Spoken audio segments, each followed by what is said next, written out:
হাজারো কষ্ট করে ইউটিউবে কন্টেন্ট দিচ্ছ কিন্তু ভিউ নাই, সাবস্ক্রাইবার নাই। অন্যদিকে দেখতেছো টিকটকের ক্রিয়েটররা ইউটিউব চ্যানেল খুলেই হাজার হাজার সাবস্ক্রাইবার পেয়ে যাচ্ছে। তখন মাথায় আসে ইউটিউবটা বুঝি আমার জন্য না। না রে ভাই, ভুল ভাবতেছো। ক্রিয়েটিভ ইউটিউবাররা এই জিনিসটা দেখে কাঁদে না, বরং তারা ভাবে এটা তো একটা সুযোগ। আমি যেটার কথা বলতেছি সেটা হলো ক্রস প্ল্যাটফর্ম স্ট্র্যাটেজি। চলো তোমাদেরকে ডিটেলসে বুঝাই দেই।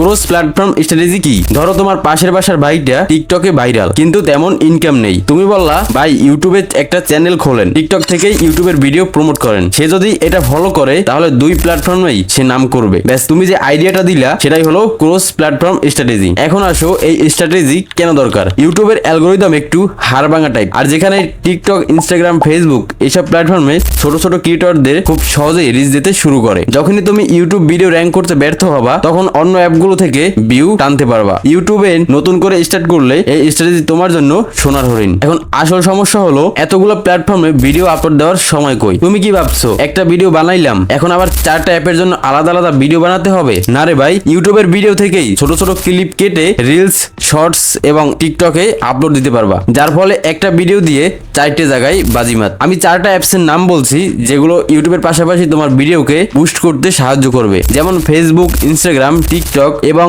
ইউটিউবের আরেকটি প্ল্যাটফর্ম ইউটিউব শর্টস। সো এখন অন্যান্য অ্যাপসে আইডি ক্রিয়েট করার আগে আইডি ক্রিয়েট করার কিছু রুলস জেনে নিতে হবে। অন্যান্য অ্যাপসে যখনই তুমি কোনো আইডি বা পেজ ক্রিয়েট করবে সবসময় মাথায় রাখবে সেই আইডি বা পেজের নাম যেন তোমার ইউটিউব চ্যানেলের নামেই হয়, বা পেজের লোগো যেন তোমার ইউটিউব চ্যানেলের লোগোই হয়। আইডি বা পেজের মধ্যে একটা প্রফেশনাল বায়ো থাকতে হবে। যখন তুমি এসব রুলস ফলো করে বিভিন্ন অ্যাপসে বিভিন্ন আইডি বানিয়ে ফেলবে, ঠিক তখনই তোমাকে জানতে হবে কিভাবে লং ভিডিওকে 1 মিনিটের মাঝেই রিলস অথবা ইউটিউব শর্টস এবং টিকটকে পরিণত করতে হয়। বাই দ্য ওয়ে, আমি এত জ্ঞান এবং স্ট্র্যাটেজি কোনো বৃত্তি ছাড়া দিচ্ছি না। ভিডিওর শেষে আমি তোমাকে প্রমাণও দেব। তো ভিডিওকে রিলসে কনভার্ট করতে হলে চলে যাও ক্যাপকাটে এবং নতুন একটা প্রজেক্ট ওপেন করে নাও। এখান থেকে তোমার ইউটিউব ভিডিওটা সিলেক্ট করে অ্যাড করে নাও। আফটার দ্যাট এমন একটা প্লেস খোঁজা শুরু করো যেখানে বলার লাইনগুলো খুবই হুকিং, যে লাইনগুলো শুনলে খুব সহজেই অডিয়েন্স হুক হয়ে যাবে। এরপরে বাকি ক্লিপস থেকে ইম্পর্টেন্ট মেসেজগুলোকে কেটে সর্বোচ্চ 30 থেকে 40 সেকেন্ড করে নাও এবং শেষে একটা কার্ড অ্যাড করো, like full video on YouTube. তো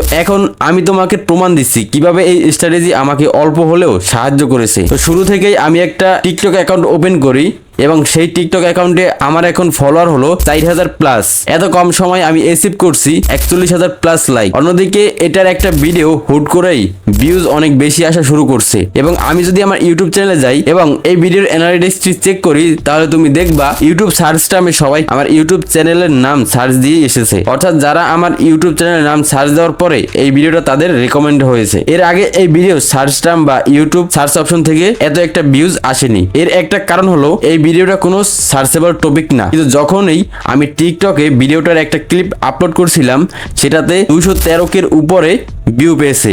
সেখান থেকে এই ভিডিওতে সার্চ দিয়ে ভিউজ আসা স্টার্ট হয়েছে, যেটা খুবই অ্যামাজিং। তোমাদের একটা প্রো টিপ দেই, তুমি যখনই নতুন আইডি খুলবা তখনই তোমার পরিবারের 2 থেকে 3টা ফোন দিয়ে ফলো করো এবং ভিডিওগুলো নিয়মিত দেখো, তাহলে অ্যালগোরিদম বুঝবে ভিডিওটা ভালো আর রিচ দেওয়া শুরু করবে। এটাই ছিল আমার রিয়েল লাইফ স্ট্র্যাটেজি, যেটা তোমারও কাজে আসতে পারে। যদি ভিডিওটা ভালো লাগে তাহলে একটা লাইক দিয়ে চ্যানেলটি সাবস্ক্রাইব করো। ভুল হলে কমেন্টে বলো, ঠিক করে নিব।